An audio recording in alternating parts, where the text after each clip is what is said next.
খাওয়ার পর অন্যায় হাত মুছতেই ছোট ভাইয়ের গালে ঠাস করে চড় বসিয়ে দিল নুস।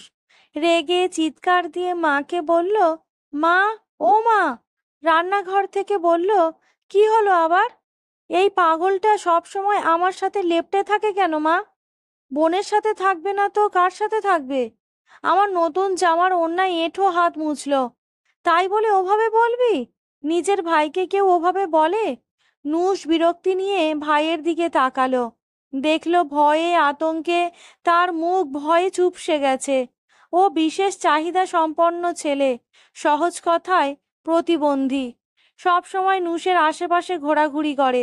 নতুন জামার অন্যায় হাত মোছায় নুস রাগটা সামলাতে পারেনি। নুস সামলাতে চায়ও না। এই ভাইকে নিয়ে তার বিরক্তির সীমা নেই। তার মতো রূপবতী একটা মেয়ের ভাই কিনা প্রতিবন্ধী!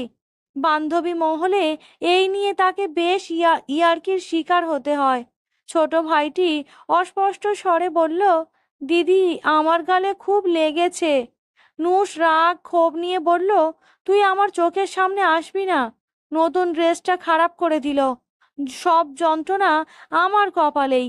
কথাটা বলে হন হন করে কলেজের উদ্দেশ্যে রওনা হলো নুস। ফেরার পথে মুষলধারে বৃষ্টি। মনের সুখে বৃষ্টিতে ভিজে বাড়ি ফিরল নুস। সন্ধ্যায় গা কাঁপুনি জ্বর। মাঝরাতে সে জ্বর 104 ডিগ্রিতে পৌঁছালো। বাবা মা ঘুমাচ্ছে, নুস জ্বরে কাতরাচ্ছে।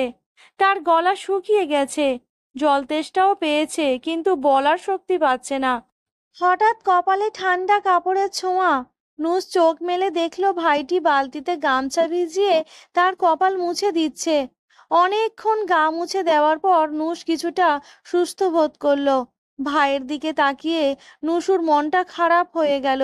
সকালে চড় দিয়েছিল, গালে সেই দাগ এখনো স্পষ্ট ফুটে আছে।